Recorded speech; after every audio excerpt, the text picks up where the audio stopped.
Assalamualaikum warahmatullahi wabarakatuh, anak-anakku sekalian. Pada hari ini kita ketemu kembali.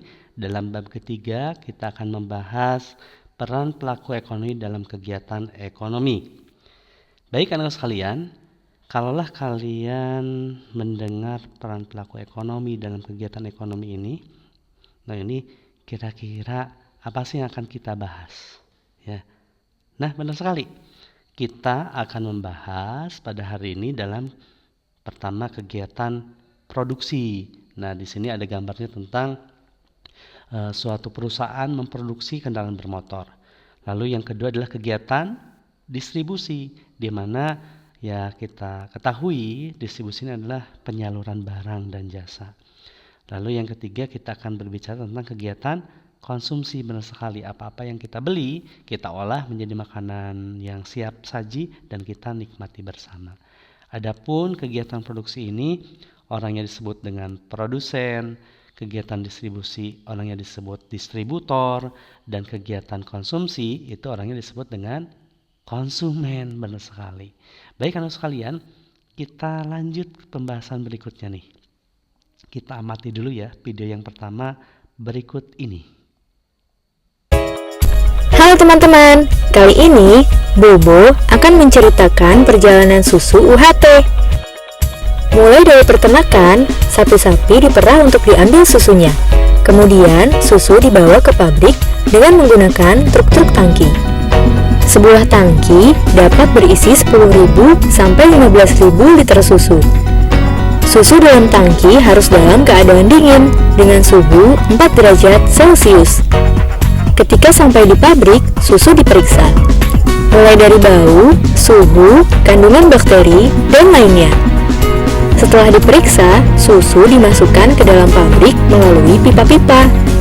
Pipa-pipa itu mengalirkan susu ke tangki pencampuran. Tangkinya besar sekali loh teman-teman. Tangki ini dapat diisi sekitar 30.000 liter susu. Nah, di tangki pencampuran, bubuk coklat, gula cair, dan lainnya ditambahkan ke dalam susu. Setelah itu, susu dipindahkan ke tangki homogenisasi. Di sini, lemak susu dihaluskan. Tujuannya agar lemak lebih menyatu dengan air susunya. Tahap berikutnya, sterilisasi susu, yaitu susu dibersihkan dari bakteri. Dengan teknologi UHT, susu dipanaskan dalam suhu yang tinggi, yaitu 140 derajat Celcius dalam waktu 4 detik. Susu UHT bertahan selama sekitar 10 bulan, selama belum dibuka kemasannya. Sekarang, susu sapi dimasukkan ke dalam kotak susu. Menggunakan mesin khusus yang bekerja cepat sekali, susu dimasukkan ke dalam 24.000 kotak per jam. Susu kotak sudah jadi deh. Susu-susu kotak itu lalu berjalan berderet untuk masuk ke mesin pemasangan sedotan. Setelah itu dikemas ke dalam kardus. Pengemasan ini juga dilakukan dengan mesin.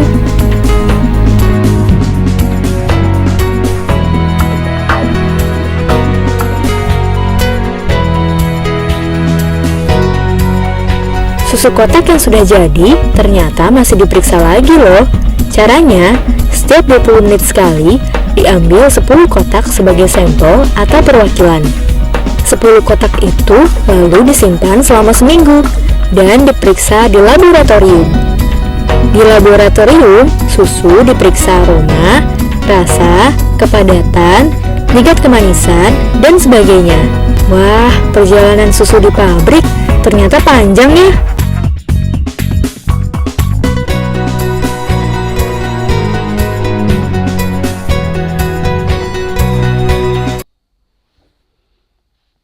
Baik anak-anak sekalian, dari video itu apa yang bisa kita amati atau apa yang kita bisa simpulkan?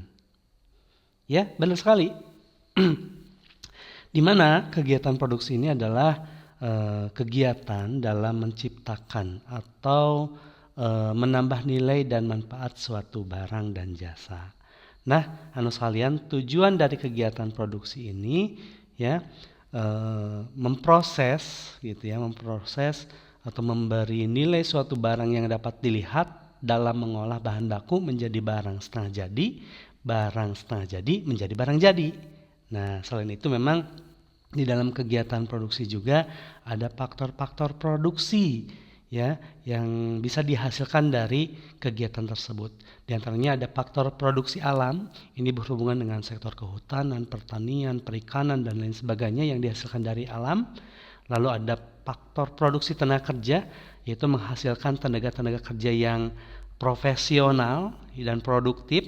Lalu yang ketiga ini berhubungan produksi modal, investasi ya, mempercepat dan menambah kemampuan dalam produksi, biasanya berupa aset gitu ya. Nah, dan terakhir adalah faktor produksi keahlian usaha, di mana keterampilan dan keahlian itu diperlukan dalam kegiatan produksi sehingga produksi bisa berjalan secara efektif dan efisien.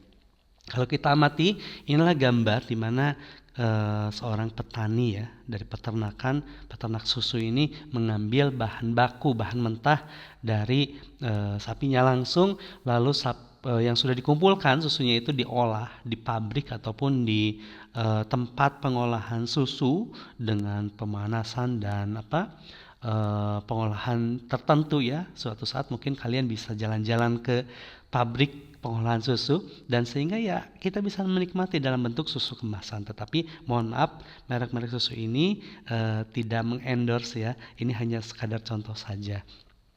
Dan di dalam kegiatan produksi ini, anak-anak sekalian, ada yang dikenal dengan biaya tetap atau fixed cost, ada yang disebut juga biaya variabel atau variable cost, ada yang disebut dengan biaya marginal atau marginal cost, dan terakhir ada biaya penerimaan atau revenue cost.